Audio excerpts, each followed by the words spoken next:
I'm from England. I grew up in the UK and a city called Nottingham, which is, I guess you'd call it Midlands, in the UK, north of London. People who know London would probably be better known as north of London.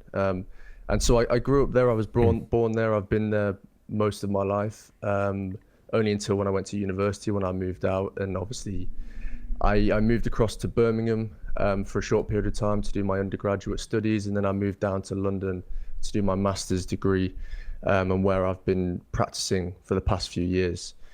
So I guess to kind of dive into the conversation of how I got into architecture, it's an interesting one because I think it's always the cliche. It's always Lego, and I'm not going to go fully into that because I think there's more to it than that. And I think from my experience, it was always growing up and being young. I was quite creative. I was quite practical. I wanted to build things. I wanted to create things. I wanted to visualize things. And as part of that journey, obviously Lego just became one of those things where you can see an image on a box of what this building or a car or a crane or whatever it might be. And then you get given all of these little bags and an instruction manual to build something from the ground up. And I think for me, from an early stage, although I probably didn't realize it at the time, what I really was passionate about was seeing that final thing and then seeing the little pieces and components in the instruction manual and taking it on that journey from taking it from those small pieces into that final image. And so for me, it's become more about the process and the journey that you go through within architecture. And so from those early stages of Lego and being quite practical and creative, I think someone kind of planted the seed in my head that I could become an architect and that it could become a career path that I could pursue, which is obviously the kind of the general consensus of when you're young and you do Lego and all of these things. People see you, okay, architecture, good career, stable career, and it kind of lines up with your kind of skill set at that age and your kind of mentality. So from an early age, that was kind of my first introduction to architecture. I didn't have anyone in my family who was an architect, or I didn't really know much of architecture, which was quite interesting because then when I went into university, I realized that a lot of people that started studying architecture knew a lot about architecture. They had parents who were architects, they had relatives that were architects, and they'd given them work experience or whatever it might have been. For me, it was very much, I didn't know much about it. That said, my stepdad was a landscape designer. So what he did do is he would design gardens. So he would design them and build them. So he'd take it from the process, from the idea, all the way through to the very end to building the garden himself. And so obviously during summers when I was young and when I needed to build up some money and I needed to make some money between kind of term times, I worked with him. So I worked with him over summers. I helped him build patios, helped him build walls, helped him lay lawns. And I also occasionally would watch him draw and create these kind of really beautiful landscape design drawings. And I was always intrigued with how he would use different pens and different colors and how he'd color in the floor plan and how he would add the detail and to show the scale and all of these things that at the time I just thought was interesting and intriguing, which now when I reflect back, I realize that probably was a bit of an influence to me and a bit of a kind of seed planting moment in my head. So then I decided to go for architecture. At school, I studied maths, art and graphics, and I was generally good at art and graphics because I was quite a creative person. And I realized pretty early on that they were the kind of suitable skill set. That was the suitable skill set or the common skill set to have to go into architecture, to be good at art, to be able to design and be creative. And so that was my kind of route into architecture. It wasn't necessarily the kind of conventional route. It was something where it was a process of me learning probably that I was creative and that I was practical, and then realizing that the skill set that I had lined up with a career in architecture. And so that's kind of what took me down that road. And maybe along the way I was a bit ignorant, because I think one of the interesting things is that when I landed at architecture school and when I made my first day at architecture school, I remember everyone being so passionate about buildings and architects, and they knew everything about lots of different people, and they'd visited places, and they'd traveled to Valencia or wherever it might be to see Calatrava's work or whatever it might be. Whereas when I got there, yes, I'd been on holiday and I've went away and traveled with my family, but architecture was never the focus. We never went there to see the buildings. We never went there to see the architecture. It was just a holiday. And so yeah, like normal people. so then when I got there, it was a case of people asking me, oh, who's your favorite architect, or where have you visited, and where's your interest in architecture? And to be honest, I didn't really know. I was kind of just thrown in the deep end. I just went for it because I didn't have that background. And the reason why I mentioned ignorance is because I actually think it benefited me, because going into architecture with no preconceived ideas and no idea of what I was actually going into, and I could go into it fully open-minded and think with a kind of clean slate, with no one telling me this is how it normally works in practice, this is how we design buildings. I went into it fully clean and not really knowing what I was going into. And so in many ways it benefited me, and it made me want to be curious about the profession and curious about architecture and what it even is. And so I still ask that question to this day. What is architecture? what is the role of the architect? What are we doing here? And that's a real kind of purpose to the work that I do, is that I'm trying to still question that, and I'm still trying to encourage people to question that.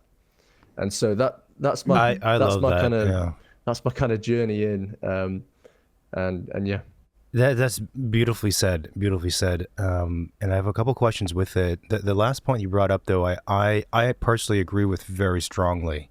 And everyone has their own track and their own, mindset. So it definitely is a, person to person situation. But I do think stepping into, in this case, architecture school without any preconceived notions of what architecture is probably the best way to go about it. And there's, it's sort of parallel like to when you're a lot younger and you're ignorant, you go and take risks. I feel like it's sort of the same wavelength of thinking and behavior, right? Yeah.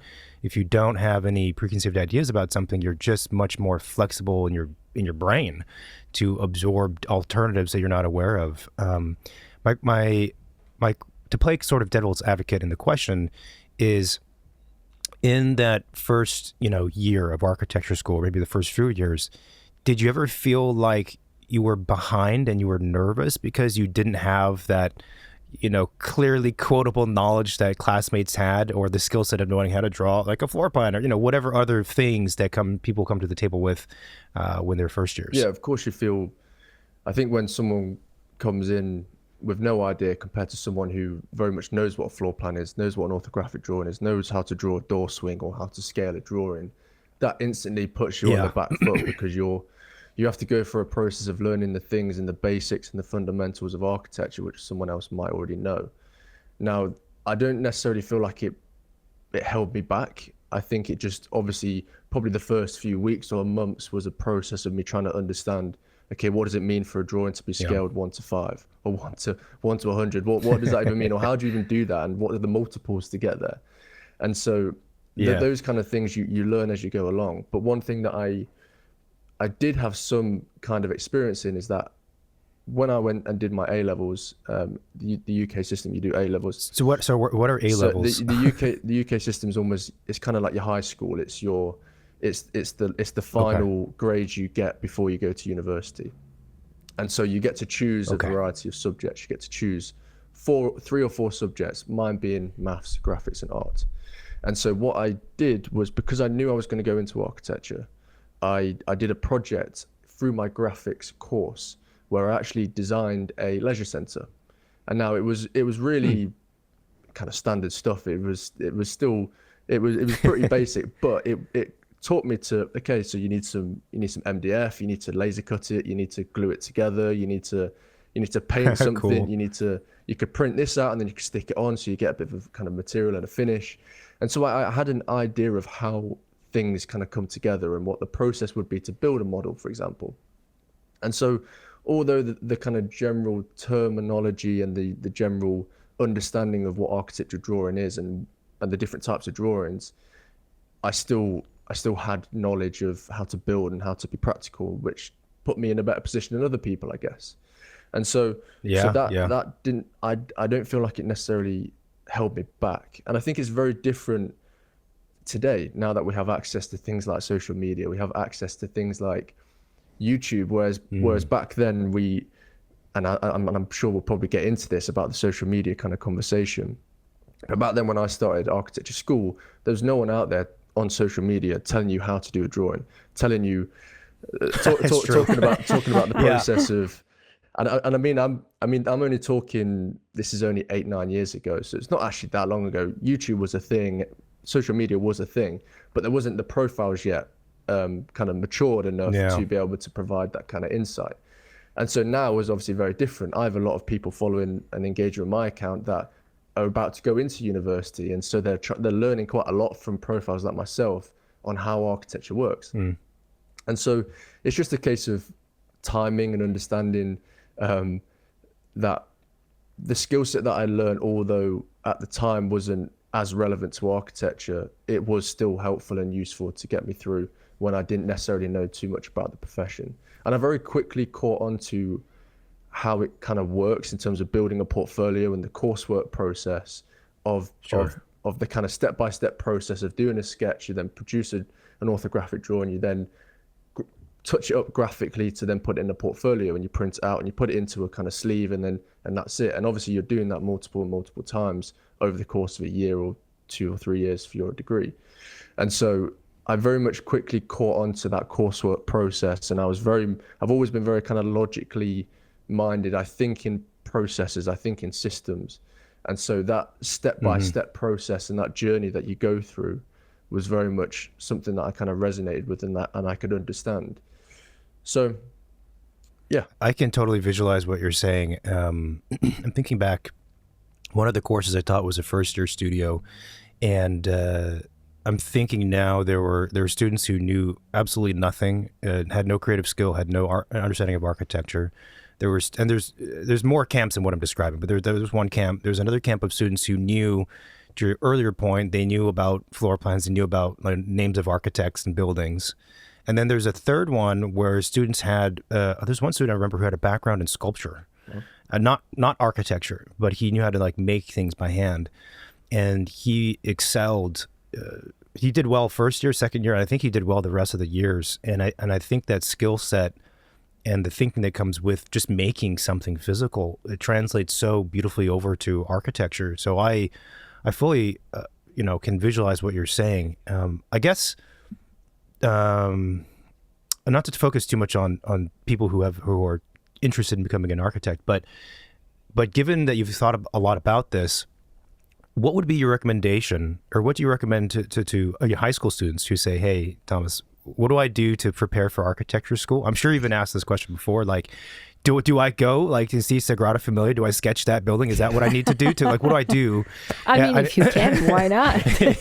What do I do to prepare before getting in? I think it's a very difficult question, because obviously some people will have different levels of experience or backgrounds.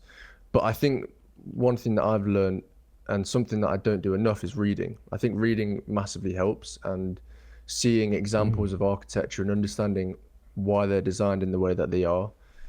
If you could pick yourself up a kind of architecture magazine or some kind of a book about Thomas Heatherwick or Foster, whoever it might be, if you could then look at some examples and understand, okay, well, this is a building that's a leisure centre, or this is an office, and the typologies of architecture, and understanding that there's different sectors and how we kind of design spaces, and how you can have experiential architecture, you could have more functional architecture, you could have more form focused architecture.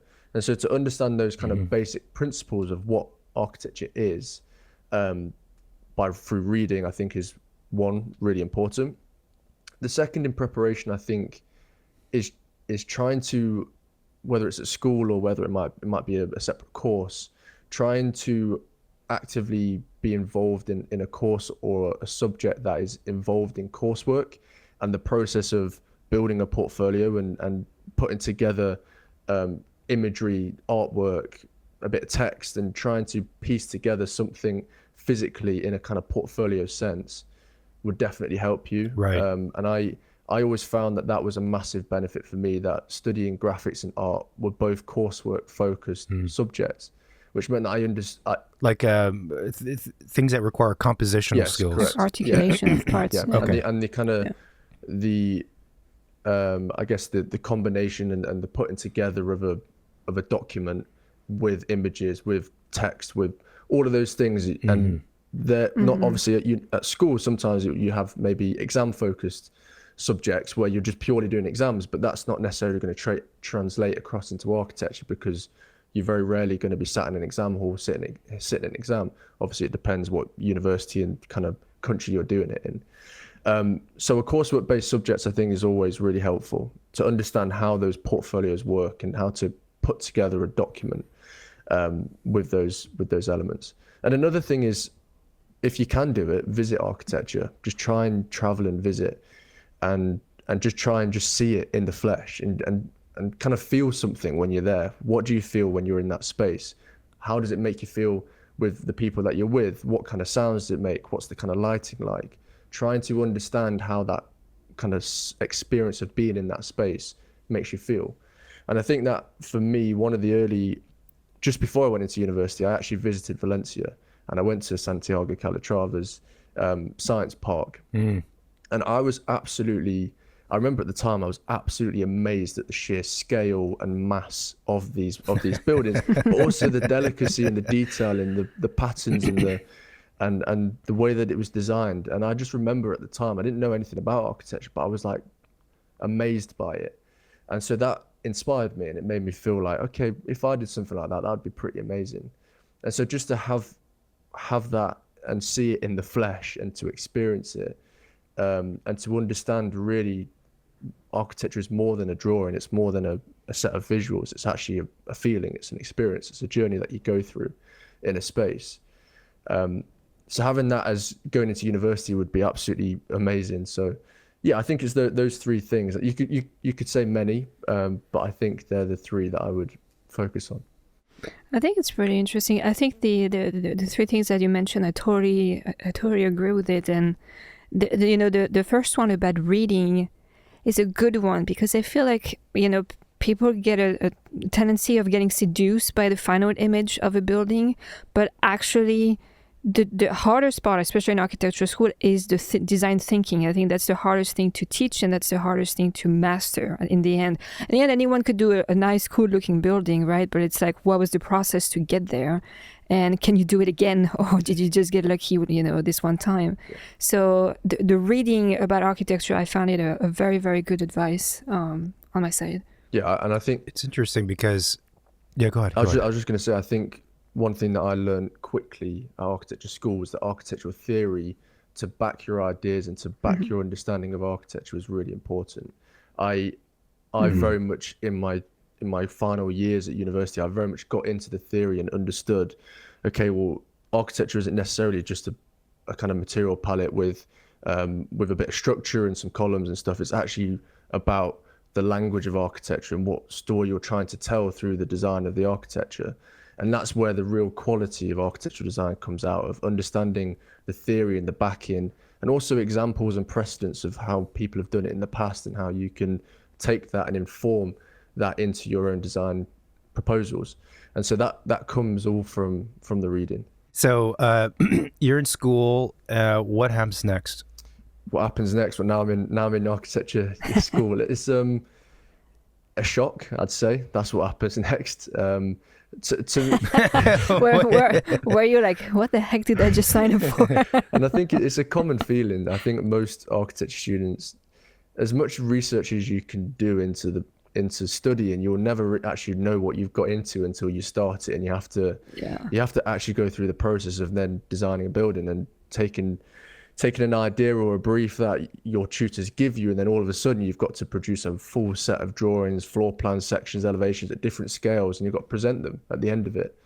And so for me, really interestingly enough, as I went through school, I was very introverted and I was very shy. I didn't like talking, I didn't like presenting. I was always that kid where if it was an English class and they asked someone to read a line in or a paragraph out of a book, because I was dyslexic, I am dyslexic, and so I was really, really shy, and that was my worst fear, to sit there and stand in front of people and read in front of them. So then one thing I didn't realize about architecture school is that you present almost every month. To your whole classmates. To your whole classmates and to all your tutors. And so I realized that literally within the first week. I was like, oh wow, we've got to present next week in front of however many people. And so that was a shock to me, and it was a bit of a kind of, okay, I'm going to have to really step up here and really push myself out there and understand how this works and build some confidence up to stand up and speak.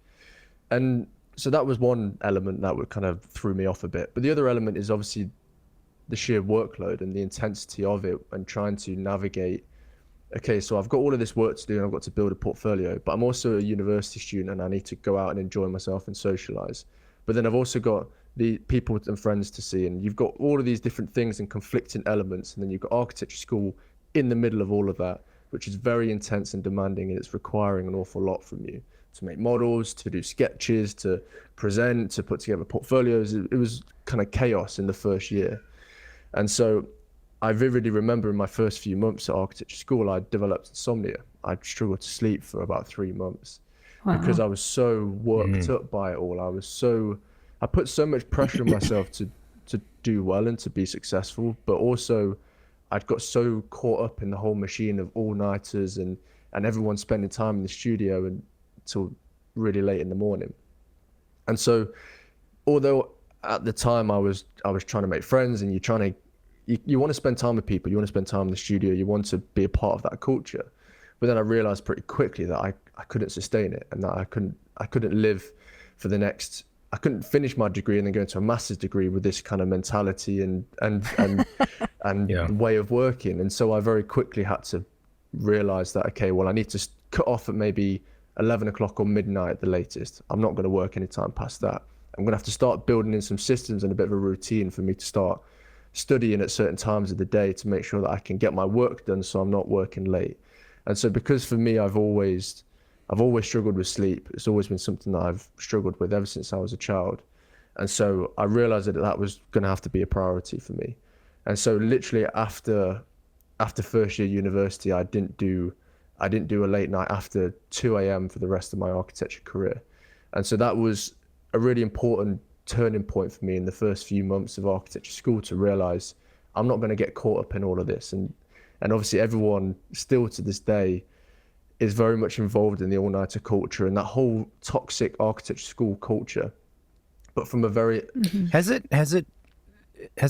lessened a little bit though in the past decade? I would say, like, what's your reading of the landscape? I would say in the past 5 years it has.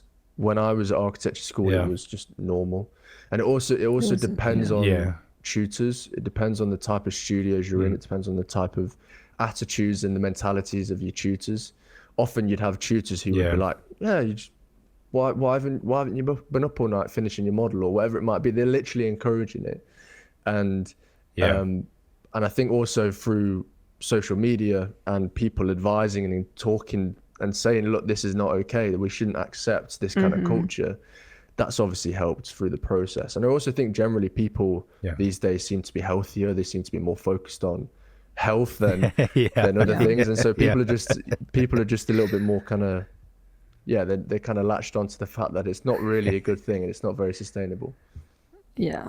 I agreed. It's funny now, students are like eating, quinoa bowls. I'm like, quinoa bowls? I think especially hot dogs and chili in college. What are you talking about? But I think maybe also, with the whole COVID thing, I think the wellness and kind of like mental health is like a big deal, which, it should be a big deal. And especially in school, because if you get burnt out while you're in school, then it's kind of it. Like then, like your working life is going to suck, I think a lot of us have had stories where we get burned out. That happened to me in school for sure. But I love that you realized, I would say fairly quickly after year one, that you needed to have a change. I think was incredibly smart of you. It also makes me laugh that you then say, I never went past 2 a.m. And for people who are not architects, are like, what the fuck? Like, that's considered reining it in? Is not going past midnight or 2 a.m.? That's pretty good. It is by our internal standards. But it's also a very good advice, for students who are currently in school and like are on the verge of, burning out or even thinking about quitting architecture school, I think, because it really, took you from making that one change to make it more sustainable, to see the end of your studies versus being like, I can't do it, like this is too much, and then just giving up. Right. When maybe you should not giving up. And I always found the dropout rate at architecture school was incredible. The amount of people that would drop off year by year. You'd go through first year and you'd maybe 25% of the cohorts dropped off. You go in second year, another 10%'s gone. Final year, you've then got half a cohort left. Everyone's dropped off. And I understand, obviously, within that, there's personal reasons with family or whatever it might be, and things out of their control, not related to architecture school. But then there's things where people fall out with tutors, and it becomes quite messy and quite a toxic environment.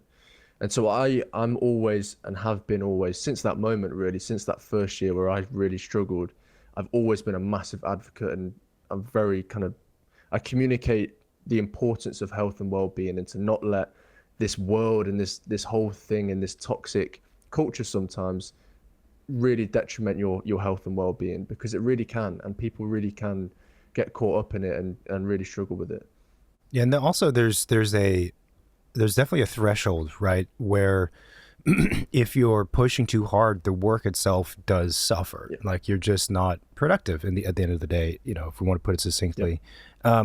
But I think also in this part of the conversation, it reminds me that a lot of times when students are in a situation like that, they sometimes falsely view it as it being kind of like this dichotomy of either I can either do all-nighters or I quit. And if I don't do all-nighters and don't, put in X amount of time, that means that I'm not putting in enough time and the work is going to suffer, and I'm not going to get the most out of my, experience or whatever, or get the best out of the project. But I think like there's, obviously it's not just those two choices. And for myself, one thing I learned at some point in school, probably much later on than you, I wasn't as fast to figure this out, was like, it's not about like, so putting in that 14th hour of work doesn't always equal money in the bank. Instead, it's like, well, putting in less time, it simply means that you just have to be much more thoughtful of where you're spending your time and prioritizing things.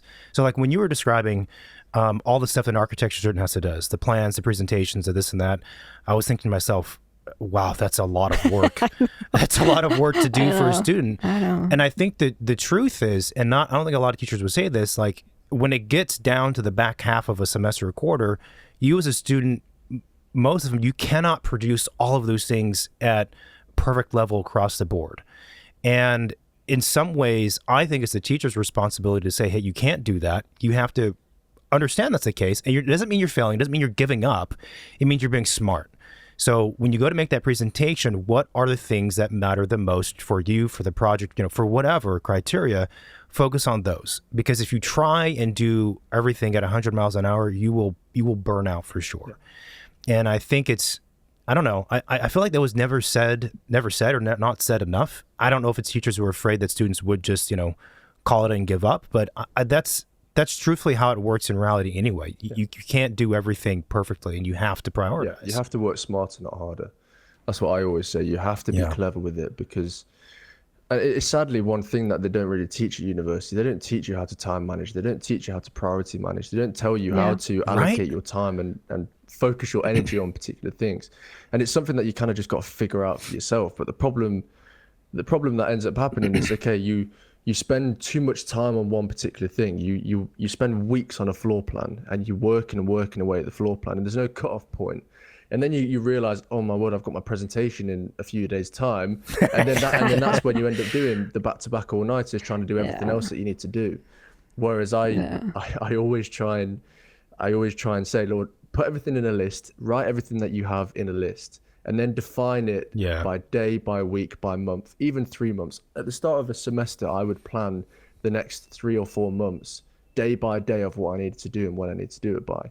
And that was my only way of managing to do the architecture thing, and also my YouTube stuff, and me trying to build this brand that I'm sure we'll get into at some point. So you have to find a strategy and a system to make it work for you. And if you don't, you will just end up really struggling. You will go down an avenue there where you are going to really burn out, and you're going to suffer, and you're going to struggle. And I think it would be really helpful if universities taught that. If they had a program or a few lectures just purely about time management and priority management, because it's also really important in practice. And we talk about it all the time when we're talking about resources and who's available and what work needs to be done. And you talk about it constantly, but it was never talked about at university, which is strange.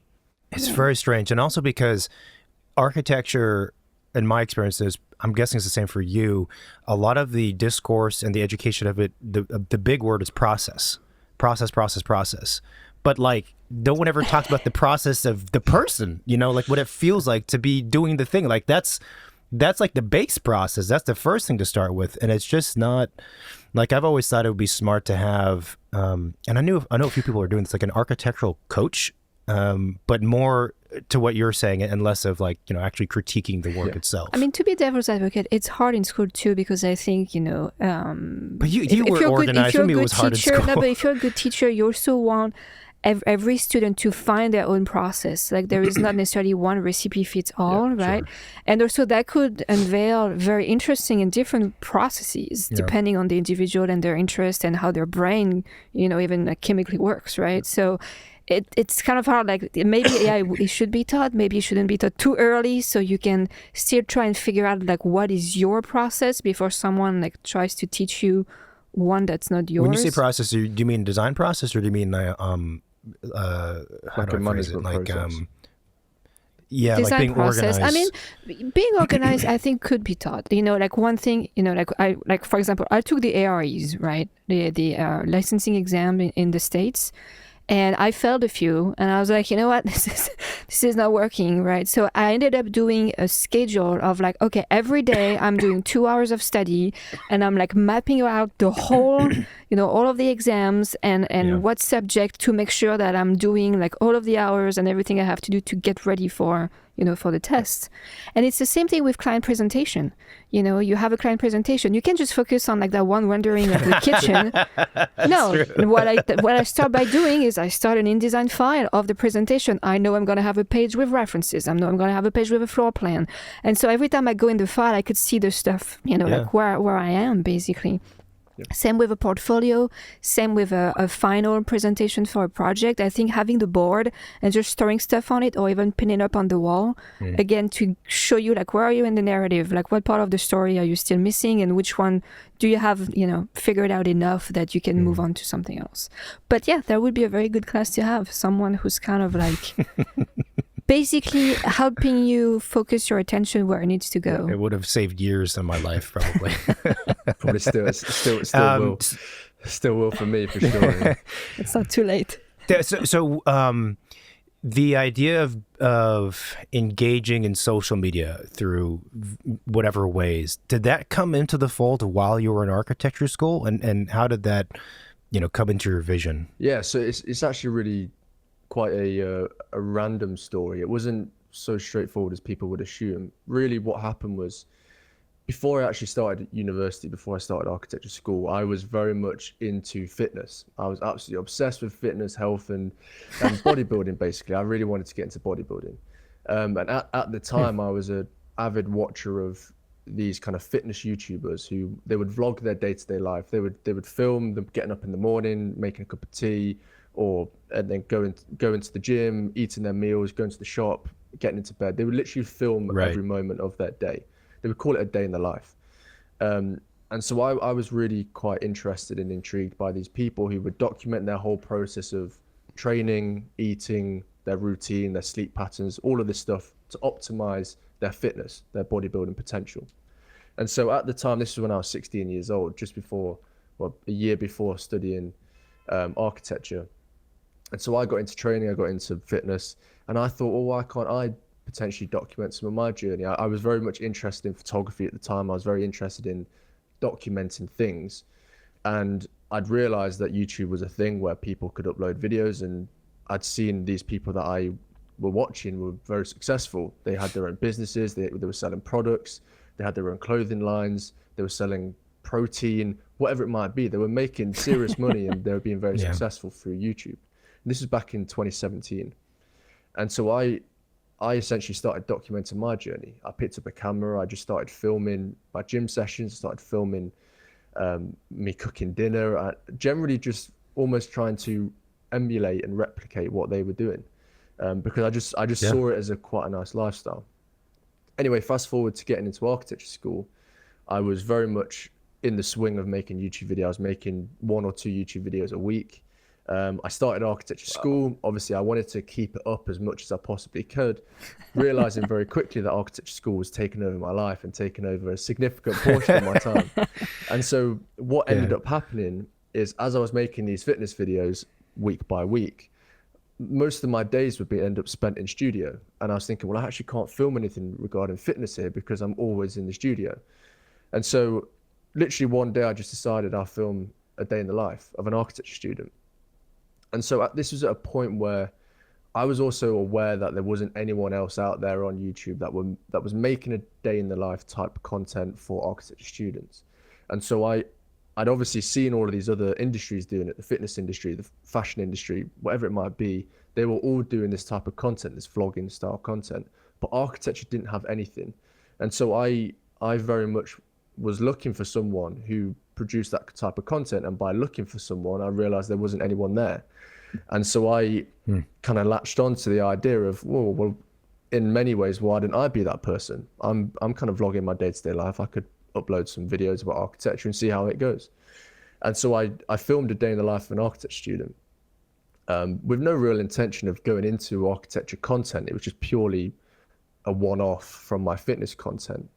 And the video did really well. It got 250,000 views in the space of 2 or 3 months, which at the time was like, and still today on YouTube was like, oh wow, that's it's an awful lot of views. So all of a sudden I realized that there was a demand and an interest in people seeing the process of an architecture student and what it actually looks like to be an architecture student. Because if I'd known someone who was documenting their life as an architecture student, at least then I'd have an idea as to what I was getting into, what the process was like in terms of putting together a portfolio, or how to scale a drawing, as I mentioned earlier, or different types of drawings, or even your day-to-day schedule of lectures and going into the workshop or going into the studio, or whatever it might be. And so really I stumbled upon it, really, and I didn't really necessarily plan to do architecture content. And so because that video did so well, occasionally every month or so I would do an architecture video. I was still doing loads of fitness bodybuilding stuff at this point, but occasionally I would kind of sprinkle in a little portfolio review or another day in the life, or I would do a day in the life in studio, or I remember at the time I did a deadline week video. So I documented the whole week of me doing my final submission for my first year portfolio. And so I really started doing more and more and more, which every time I did an architecture video, my views would massively increase. But obviously I was still being quite stubborn in that I wanted to be this fitness guy, this fitness YouTuber, because I was still massively into training. Anyway, fast forward probably 2 years now into my final year of my undergraduate degree. And I just decided to go all in on architecture content. Literally one of the first weeks, I think it was 2020, I just went all in and thought, you know what, I'm just going to try this architecture thing. I've been trying not to do it, and I've been putting it off, and I've been really pushing this fitness avenue. But fitness at the time, and it still is, very saturated. You need to have either an unreal physique or strength, or something really unique about you to stand out.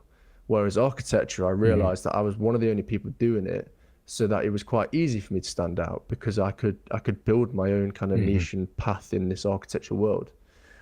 And so that's really what started this architecture content and me exploring architecture through social media. And so from 2020, I then went full-time content, and I was producing 2 or 3 videos a week for 3 or 4 years, which back to back, churning out content. And unfortunately, I haven't actually done a YouTube video in about 2 years now, because when I went into practice, I had no time again. And so I couldn't produce content of the quality that I wanted to, because I've been working in practice.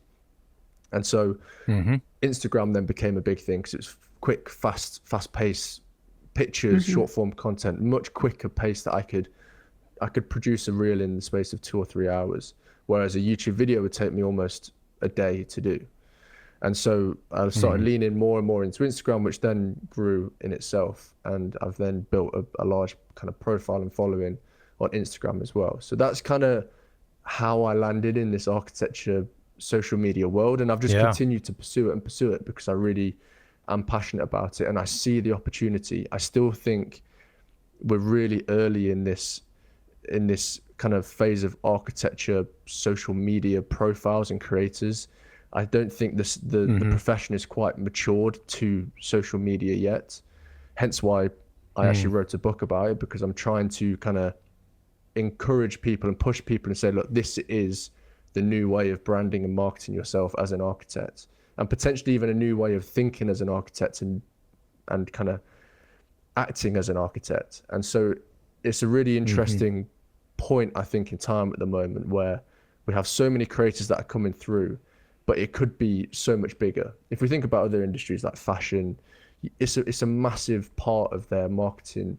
It's almost like every fashion agency, one of their core marketing avenues is social media. But for architecture, for some reason, we're still hesitant, or we're still slightly behind the curve in understanding how to operate it. Yes, we use it, but we don't necessarily use it to its potential, to its maximum.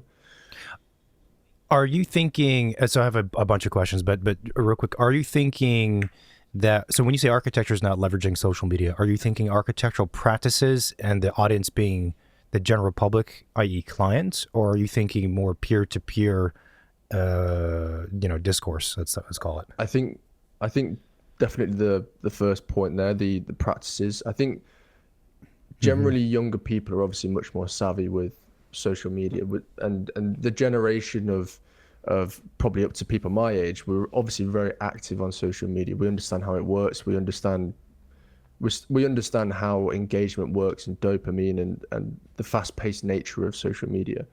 Whereas I feel like the practices that are probably more developed and more mature, they obviously have their own certain ways of getting clients on board. They have their own marketing strategies. They have their own bidding processes, whatever it might be.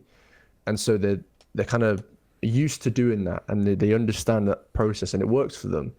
But it could be so much bigger, and they could be doing so much more with the opportunity of a free tool like social media. Yes, it costs you resource and time, obviously, but it's a free tool, and you can reach almost anyone at any point in time, anywhere in the globe, in an instant. And it's almost like it's huge. Obviously, it's huge. It's been around for many years now, and I think there's billions and billions of active users on social media. But for some reason, practices don't necessarily lean into it to build their clientele and to build their portfolio. Instead, they almost use it as a kind of portfolio piece and a repurposing of website content, and they just publish images or whatever it might be, rather than leaning into it as, no, look, we can show you the value we offer you and the service that we can offer you, and what our kind of unique selling proposition is as a practice. Yeah, and it's kind of interesting because you're right. If you think about, all of the firms that you see posting stuff on, let's say, Instagram, it's all about the final product. It's all very pretty pictures, very pretty buildings. If I'm a client and I'm browsing on Instagram, I'll probably like, a few of these, but it doesn't tell me anything about who's behind those creations, like who am I actually hiring. And some clients maybe don't care. They just want, the exact same thing that they just liked as an image, and they don't care to really know or understand like who they're hiring. But you're right. I think there is kind of a missed opportunity for firms to stand out as showing their architectural personalities on social media, and a little bit of behind the curtain, to be honest. Because you're right. If I want to see a portfolio, I just go to the firm's website. I don't need, I feel like social media, there's the word social in it, right? Which means like interaction, like you kind of like show more than just the cover in a way. I think it's, I've thought a little bit about this over the years, and I think there's a few things as to why the transition or the adoption of social media hasn't happened the way you're describing. I think first, architects historically are not great and not very interested as a group, as a whole, of doing marketing of any kind. For an office to put any effort into marketing is especially an older office, is kind of a miracle, right? It's all referral based. and they just don't, for whatever reason, they're not interested and they don't put time into it. And I think that's one thing as a base. I think also later on top of that, so much of the content, and there's definitely an age gap, a generational aspect to this for sure, right? But I think so much of the content that gets the most hits and traction on YouTube or Instagram or Twitter or whatever, from the perspective of someone who's not deeply engaged with them, are the ones that have very flashy graphics, big neon pink fonts flying around and stuff, and this type of vibe, let's say, for lack of a better word, or aesthetic even. And it represents, aesthetically, it doesn't align with a lot of architects, but it also represents a way of thinking and being that just feels incongruous with architecture and architects who take themselves, for the most part, very, very seriously. We all wear black, and buildings take a long time. So I think, I'm not saying this is an excuse whatsoever, but I think there's this disconnect, right, between almost like the seriousness of what architects do, or what, and then the levity that social media seems to have when it's bright neon pink font, as an extreme example. Yeah. So that's something I've thought about, and I'm not quite sure. And obviously there's plenty of social media accounts and people like yourself who have a very refined approach to it. But I think on the surface, I can see that for older architects, this is why they're not very interested in it, perhaps. I don't know. And I think they're two really, really great points. And I think an additional one to that is confidentiality. I think when I've been working in practice, one thing that they've been very careful of is, well, we can't necessarily show this process. We can't necessarily show the behind the scenes because this is a confidential project, and we don't want to. We don't necessarily want to give away their selling point. They don't want to give away their secrets to what makes their projects their projects. And so I think it is very challenging for practices, and so you almost have to do the content after the fact. So once the process and the project is done, you then go back in time and then you talk through the process and document the process. Or maybe you document the process throughout doing it, but don't actually release the content until the product is done. Yeah. And so you can do it that way. But confidentiality has always been an issue. And I always find that whenever I've worked in places, they've always been very careful and ask me to be careful with what I say and what I show and what I do, because obviously they want to make sure that they keep their cards close to the chest and they're not giving away what their really kind of unique selling points are. That said, I do think it's a massive shame, because you then are confining something that could not only be useful for a client to see and could be interesting for them to see and understand how you work and your processes, but also for the general public to be able to build a bit of a brand reputation and understanding of, this is how we do things, this is our process, this is what makes us special. And because by building a brand identity and a brand reputation, what it does is it gives you not only exposure to your brand and to grow your brand and build it as an entity, but also to be able to encourage employees and potential employers to potential employees to work with you. So it's all about talent management, bringing in talent. And so I think that's a really big one, that a lot of architecture students and people trying to get into architecture, they look at the practices that they like the work of, and they look inside of their websites and to see what the kind of people are and how many people work there and what they kind of do and what their office looks like. And if a practice has a suite of content where it's behind the scenes stuff, talking about their process, some of their employees are talking on camera, and you can see the kind of personalities and the vibe of the place, you're going to be more inclined to want to work with them because you see more of what they do and who they are and how they operate. And it's also the same the other way around. For people like myself, I'm very out there. You can very much see my personality, my work, my expertise, my skill set, my downfalls. You can see everything out there on social media. And so almost when I go in for a job interview, it's like the interview before the interview. They can scout me out, they can vet me out already. They can see very much if I'm the kind of person they want to work with.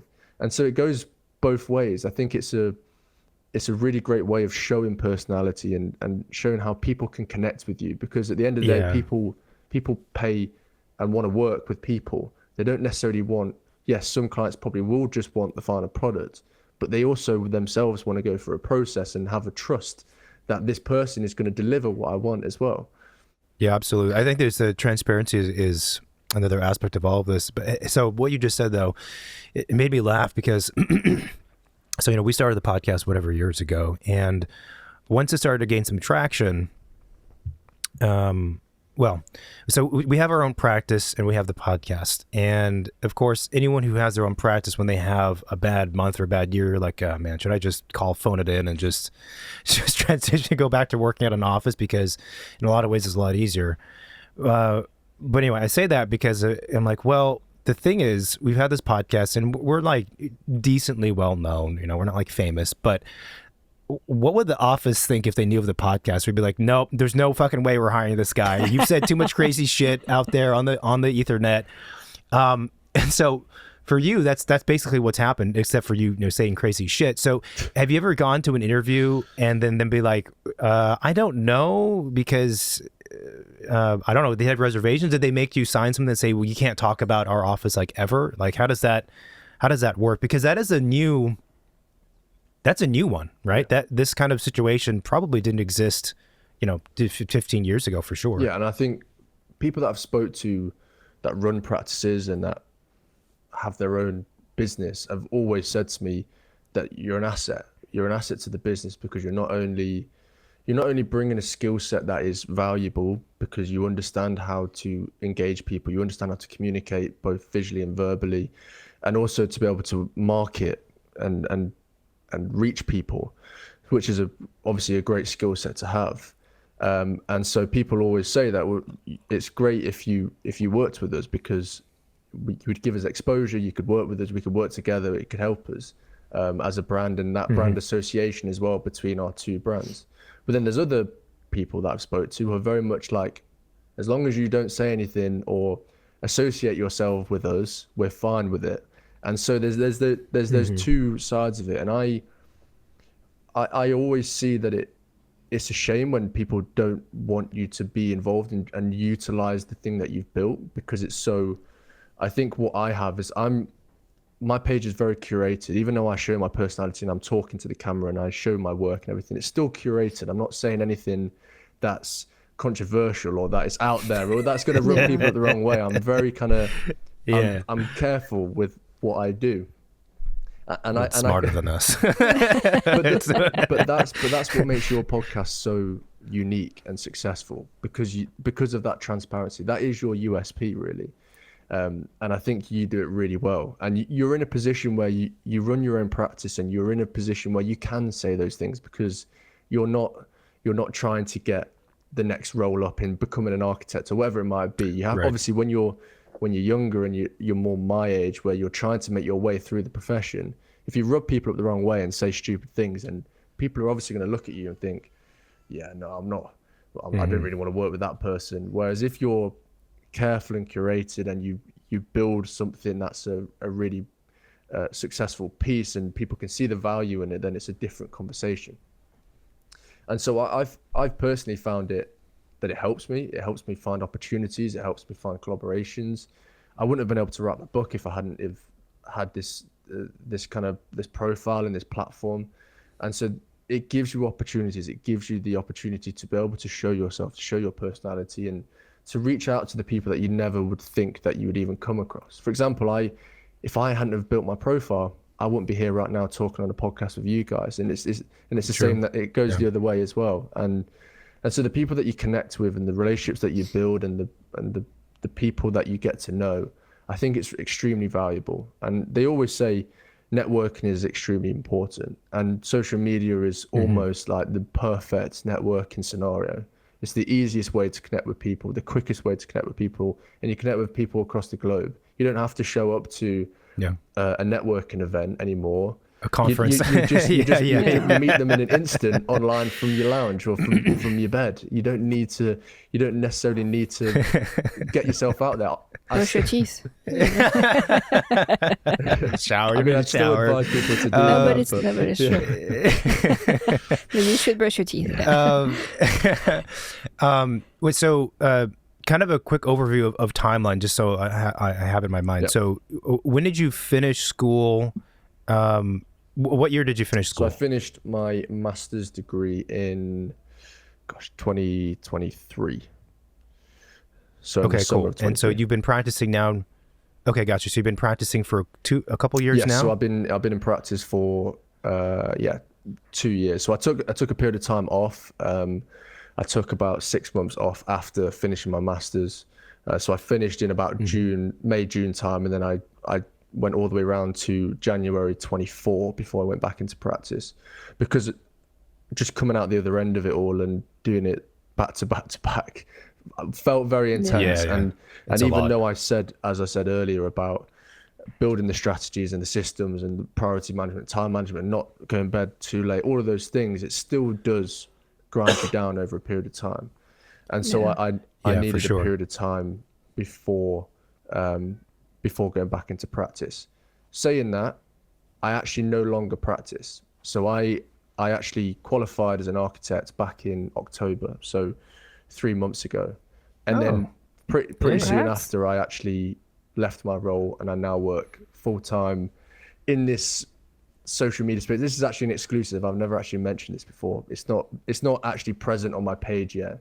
But yeah, I have left my role in practice, and I'm now pursuing the role of the architect through this digital world and through social media, which I'm trying to navigate at this point and trying to understand what exactly it is I'm doing and trying to communicate. But fundamentally, I'm trying to build a profile that guides and inspires and motivates individuals. I want to be kind of like an online mentor for architecture professionals, architecture students, and trying to explore architecture through this means. So that's currently where I'm at when we think of the timeline. So I'm about 2 months into working, 1 month working into full-time self-employment at this point.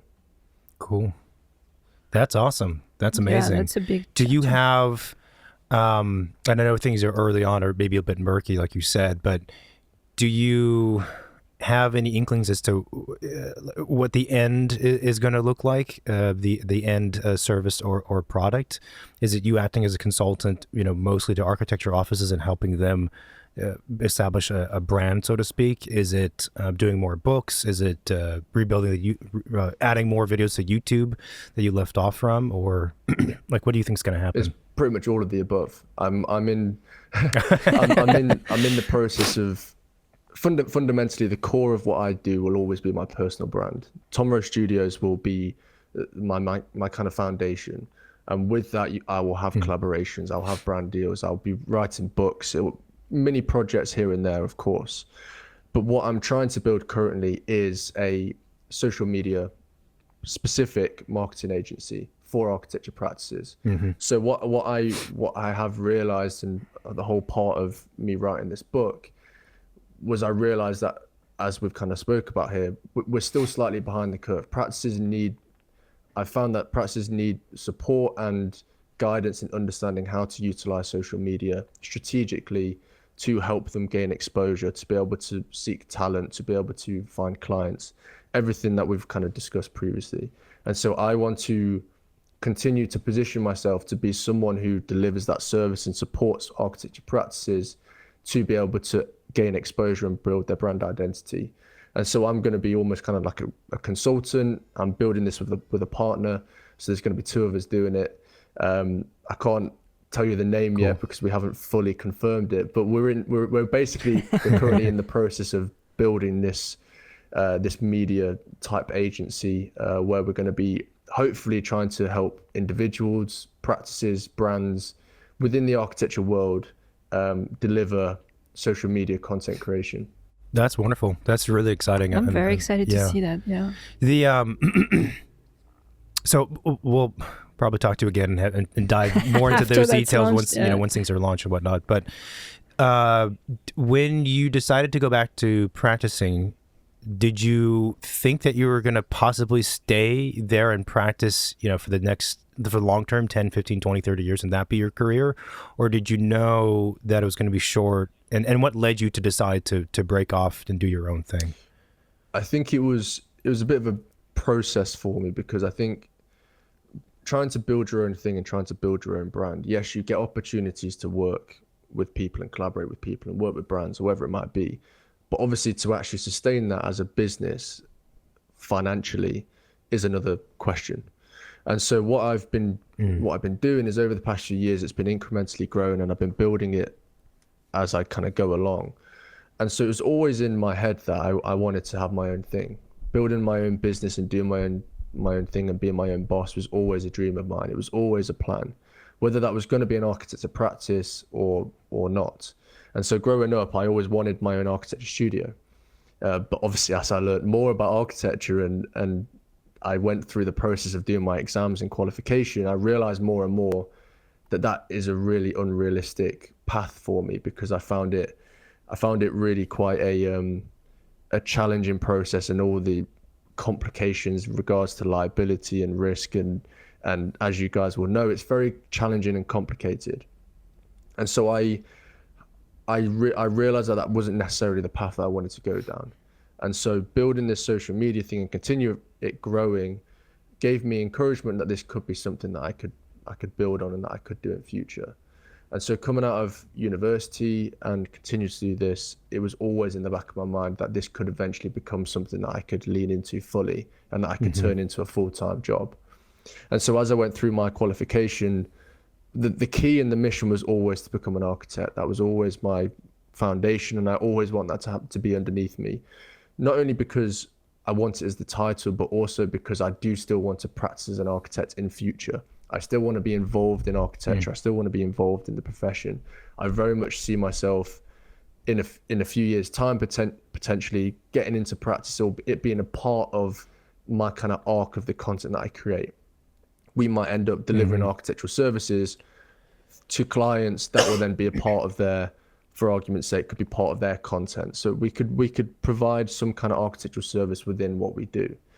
And so what I always planned on doing was, when the time came when I became an architect, I would make the decision. I'd either make the decision of going all in and being an architect and focus full time on my work, and almost kind of push my personal brand aside a little bit, or I pushed the other way. I pushed the practice aside and I go full time into content, because really what I also found was it's quite unsustainable me doing both. I would work 9 to 5:30 in my job. I would then go home and spend most of my evening working till midnight every night on my content. And so it became very unsustainable. My girlfriend would constantly telling me to get off my laptop. But it became a situation where it wasn't sustainable, and I couldn't sustain it for a long period of time. And I realized that because I was really struggling with the workload. And so I had to make a decision. It was either one or the other. And I couldn't see myself giving up a business and a brand that I'd built myself for the past, this year marks 9 years of me doing this. And so I couldn't give that up. And so it just made the natural and logical sense for me to make the move and to do it and to just go for it. And I still think it's a risky move. But in my eyes, it's more of a risk me not taking the risk at this point of my life. At my age currently, with not the responsibilities that I will have in the future with children and mortgage and whatever it might be, all the fun stuff, that I'll be looking forward to, now felt like the right moment. And so I went for it with the book coming out only the month before as well. And so I've kind of just, I've gone for it. I've gone all in. I'm going to try and make it work, and we'll see how we get on. I'm convinced I'll try and make something work, but we'll see. We'll see. Yeah. Well, we're rooting for you. I'm sure it'll turn out fine. And also, like you said, in the larger arc of history with communication and architecture, this is an interesting moment. And I agree, we're still in the first wave, the first, chapter, the first early adoption kind of phase in the grander scheme of things when it comes to social media. And you can always go back and work for a firm if it doesn't work out. It's not like you don't have a plan B. So yeah. The book. So when, what do we have? We have another 15-ish minutes. So when did the idea of the book first occur, and how long did it take for you to establish it? And as a preface, so we were very, very honored and kindly invited by you to be a participant in the book and provide some images and whatever else. And small kind of somewhat anecdotal detail, there it is. So the thing is with this book, the cover's awesome. Sometimes we see like architecture, tangential books. I'm like, that's a shit cover. Like, come on. Then I don't trust whoever wrote it because the cover's not good. Yeah. I don't know. That's probably not fair. But also, and then there's no images in it, and I'm like, what? There's no pop-up. But so leading up when you were corresponding to us and you were saying, hey, do you want to participate? Blah blah blah. Your communication skills that one might imagine were extremely good. Like the emails were very cleanly written. It sounds silly to talk about emails, but like it was very cleanly written, and you followed up like you were just super professional. This is when you should work with Thomas when he starts his agency. Well, we'll be talking offline about that for sure. But like you probably get hit up by a lot of different people, as do we, and so much of it is just poorly presented and not curated in any sense at all. And I'm like, I just don't have the time to sift through or to frankly pay attention to everybody, to all the people who are reaching out, and there's no like syntax, there's no grammar, there's no nothing. They claim to have stuff and they don't really, but you really stood out, one, because of your profile already, but just the way with you handled it. So I just wanted to say that on the show because I thought it was very impressive. But anyway, so yeah, tell us about the book and how it came to be. So the book was always an idea in the back of my head. I mean, I grew up dyslexic. I hated reading. I hated writing. I was really bad at it. As I mentioned, going back all the way to school when I hated reading in front of the class, and yeah, it was never one of my strong points at all. It was very much a weak point. And so as I kind of grew up and I started building this profile and it became more and more of a thing, I always thought in the back of my mind, well, what if I wrote a book? That would be pretty cool. As a dyslexic person who always hated reading and writing, if I could write a book, that would be pretty amazing. And so I actually helped and supported a friend of mine, Hamza Sheikh, who you might have seen before. He wrote a book called Drawing Attention through RIBA, so the Royal Institute of British Architects. And I supported the marketing campaign for the book, so I helped deliver the marketing campaign. And so through that, I made some connections and I met various people through that. And so a few months later, fundamentally, I was approached by the RIBA and by RIBA, sorry, they prefer saying RIBA, not RIBA. And so they approached me with this idea of writing this book. And obviously straight away in my head, yes, that makes perfect sense. It's exactly what I want to write. I've wanted to write a book now for the past few years. It fits perfectly with my brand. It's the direction, it was everything that I want to go in, the direction I want to go in, it made sense. And so in many ways, I was actually surprised that they kind of approached with the idea, because a lot of people have obviously asked me, or did you approach them and whatnot? Because obviously you would ordinarily think that if I had the idea, you'd go to them, but it actually was the other way around. And so it was obviously a clear decision that I was going to say yes and that I was going to move forward with it. So that's how the book came about. And then you go through a process of doing kind of your proposals and whatnot, which was all accepted, and we got through it. And so a big part of the book is that I didn't want it to all be about my profile and my understanding and my knowledge about social media, because as we know, the architecture space and any space within social media is all about different people's approaches and strategies. There's many different approaches that you can come from a content type. You can do long form content, short form content, podcast, audio only. You can do many different types of things, written content, but you can also have lots of different styles and lots of different brand identities and lots of different personalities and different ways of maybe adding humor into your work or adding more kind of, let's say, kind of off the cuff comedic value, for example.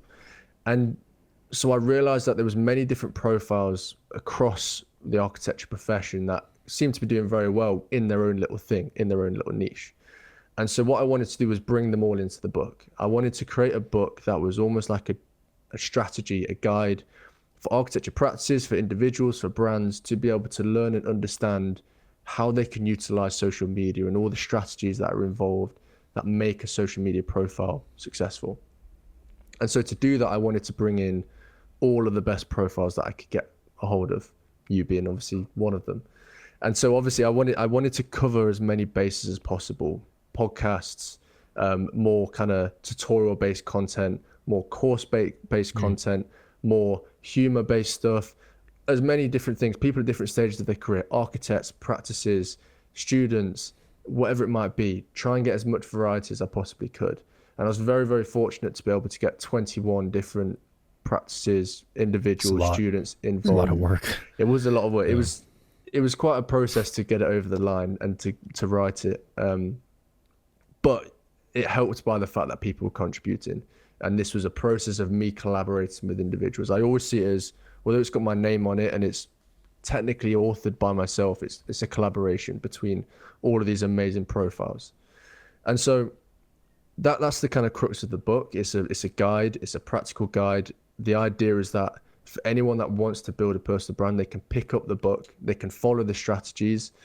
So I have a kind of architectural influence framework, is what I call it, which is message, process, strategy, or message, strategy, process, sorry. And so the message is all about, what is the brand identity? What are you trying to communicate? Why are you setting up this profile?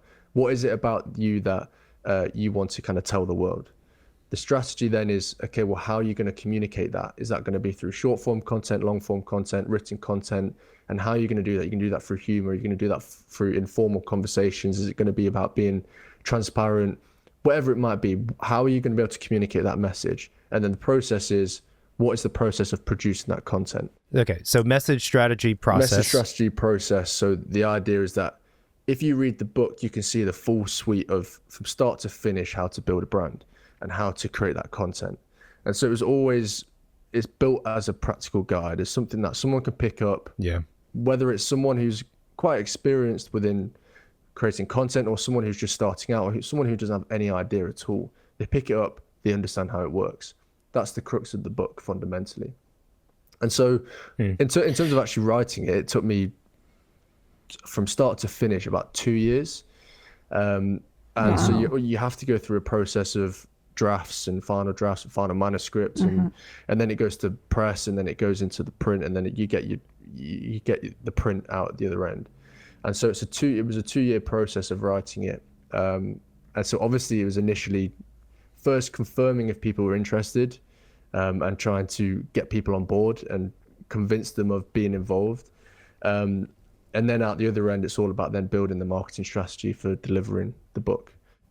That's amazing. I've always said that people who write books, I'm blown away by it, because it's not something I could ever do. I would struggle. I don't think anyone would want to read your book. I think that's true too. They'll hardly want to listen to this thing, let alone a book. So prior to the book, right? You were probably quite tapped into the social media scene and aware of various key players. But because of the process of the book and creating it, did you learn about more new people you didn't know beforehand?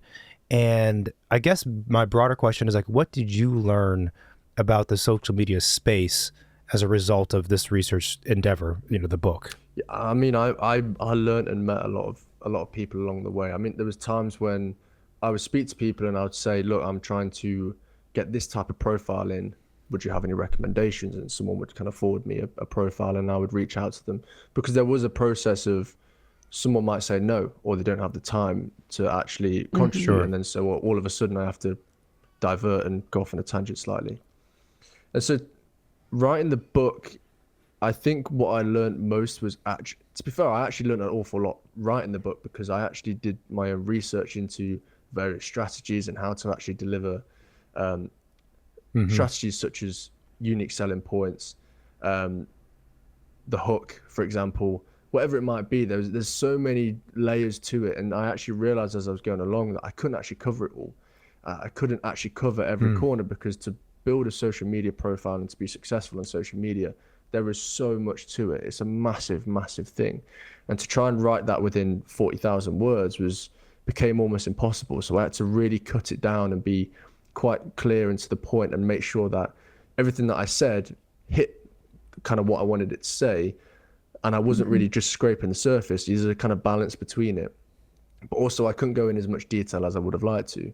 So I could have probably doubled the size of the book and put more profiles in and more strategies, because there's so much to kind of cover. And so I learned an awful lot actually about strategies whilst writing the book.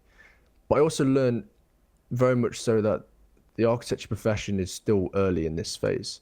And even though there's an awful lot of amazing profiles out there, we're talking only, I'd say maximum 50 profiles out there that are probably above 10k followers, for example.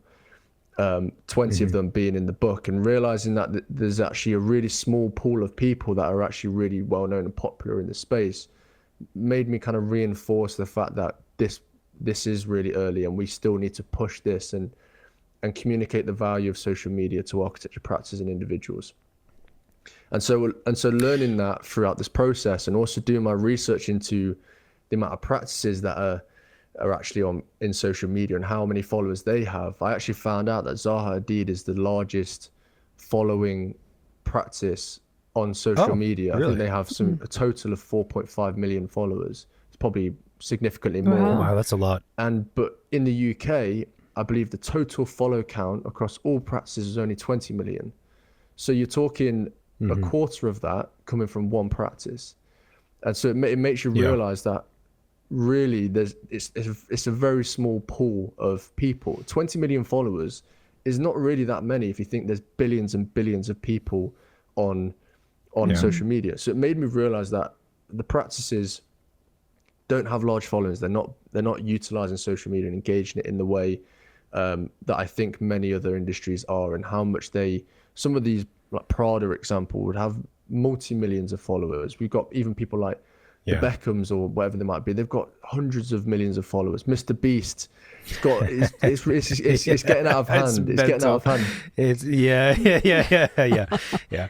But I think kind of zooming out in a way, architecture has also not always, but in recent history struggled, especially I think in the United States, with it not being understood by the general public and therefore not being valued. And which even before those two things comes the fact of people not being exposed to it enough. Obviously we have a handful of magazines, but exposed to it through the final photographs, but also the process, all the stuff that you've been talking about. And I think that's like a real serious barrier and limitation for the profession, because all of us believe in the mission, in the cause of what we do, right? But we can't really fulfill that if other people, clients and the general public, don't see value in what we do and don't understand what we do.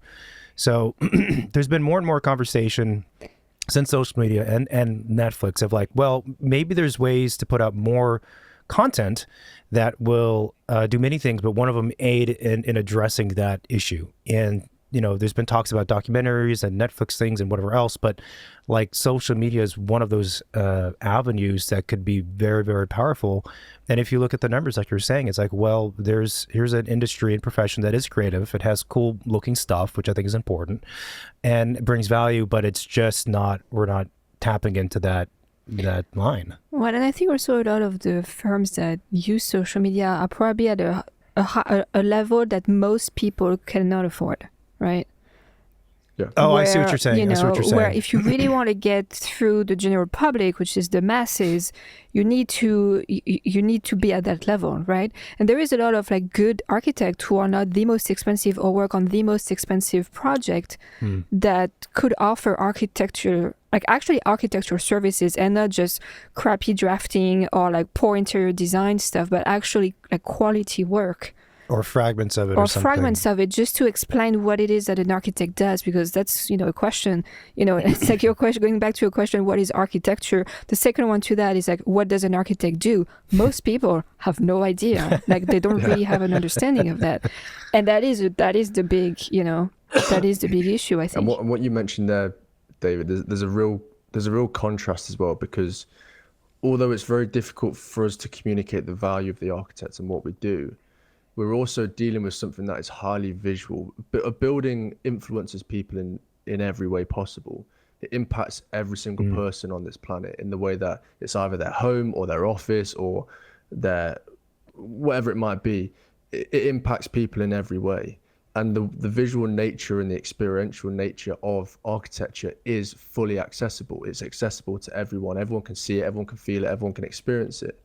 And so it's really interesting that for something that is so visual and that is so visually engaging to the general public, you don't necessarily need to put together a really beautiful building. If you package it up well and communicate it well on social media, the general public will have a level of interest, even if they don't understand about the architects or they don't understand about how it was designed or built. They'll still see it and be like, oh, that building looks nice, or whatever it might be. And so it is, as a industry, it is highly accessible, and it can be used by anyone and experienced by anyone. But for some reason, on the other end of it, as architects, we struggle to communicate what it is that we want to communicate. And so there's this really there's this real opportunity of the general public having an interest in architecture and just generally understanding the side of just how buildings are and how they work and how they impact people. And then you've got architects at the other end who are struggling to be able to communicate it. And so I find that sometimes it's about simplifying it and just putting it actually down to the bare bones, as we spoke about here, the process, just how you would build something. If you had an individual who was trying to build their practice, if they stood in front of a construction site and talked through the process of how it was actually being built and certain elements of design that are going to actually be going up, for example, they're putting a column in. This column is designed to do this, and this. The general public can understand that and be interested in that. And then it gives them exposure and it shows their expertise and understanding and also proof in the pudding that they're actually building something. And so even that simple, that's such simplicity, that's such kind of simple process of displaying that through social media. And I think someone who is doing it really well is Initiate Architecture. So someone called Ross Hartland, which is, I think he's based in Wales in the UK. And he's built a massive profile, I think 150K plus.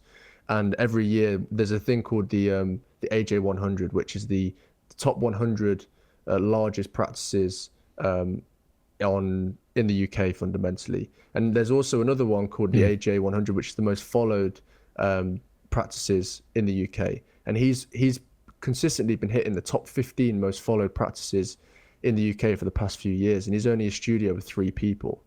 And so that's an example of how, and he's growing, by the way, he's growing really quickly, and he communicates his work really well and efficiently and beautiful through his drawings, through him being on site and whatever it might be. And he's an example of how you can do it, and how the reality is that if you do show that process that we've been talking about, you show that behind the scenes and a bit of personality where the general public can understand that and can resonate with that and can understand, oh, okay, so that's why the column's been built in that way, or oh, that's why they've put the slab in or the foundations first. Lame, like really simple stuff that the general public can understand. That type of content, I think, is really valuable, and that would help us as a profession. Although in some ways we see it as very simplistic and simple, but I think our problem in architecture is that sometimes we overcomplicate things, and we try to overcompensate our knowledge and understanding about architecture, but you forget that actually the general public don't actually understand what you're talking about when you're talking about complexity of design and the geometry is this. All they want to know is actually, okay, how is this built, and what is the process of you getting there? Right. Yeah, I fully agree with that. The final question, because we're just past the hour, is what is your favorite building? Wow. It's a big question. There's a few that I'm interested in. One recently, actually, that I've just actually started an architecture series called Archi-Study, where I'm actually analysing the buildings that inspire me. And the one that I actually did recently was Enric Morales' Barcelona archery range. And the reason why I say that one, and I don't actually think it's there anymore, I don't think it even exists. But when it was built, it's built out of concrete, and it's very articulate in the way that the floor plan has been designed with geometries that overlap and overlay. And the drawings are absolutely beautiful. They look amazing. but there's a real kind of weight to the project because of the material that it's built in. But also there's a lot of delicacy in the details in the way that it's been designed, and it's really playful and creative. And even though it's so simple, it's literally just an archery range, but they really embody the design and the nature and the geometry of an archery and a bow, so a bow and arrow. And the way that they designed it, I think, is really beautiful and clean. So I probably do have other buildings that I prefer, but that's just the first one that's come to my head on the spot. That's awesome. I love that. Thomas, thank you so much for making the time on a Thursday in this case. This was a really lovely conversation, and I'm sure it'll continue. And I think what you're doing is great and probably necessary for sure, actually. And we applaud it. It's awesome. So thanks for being on the show. Thank you for having me. I really appreciate it. It's been a really great conversation. So yeah, thank you for having me. Hi everyone, thanks for watching this video on YouTube. If you like what we're doing, then please support our show by hitting that subscribe button. You can also find us on most of the social media, Facebook, Twitter, and Instagram. We're mostly on Instagram. And you can reach out to the hotline, 213-222-6950. You can send a text message or leave a voicemail. If you have any reaction to this recording, any questions you might have, or guest suggestion, feel free to send it our way. Cool. Thank you for watching, and see you next week. Thanks. Bye. Bye-bye.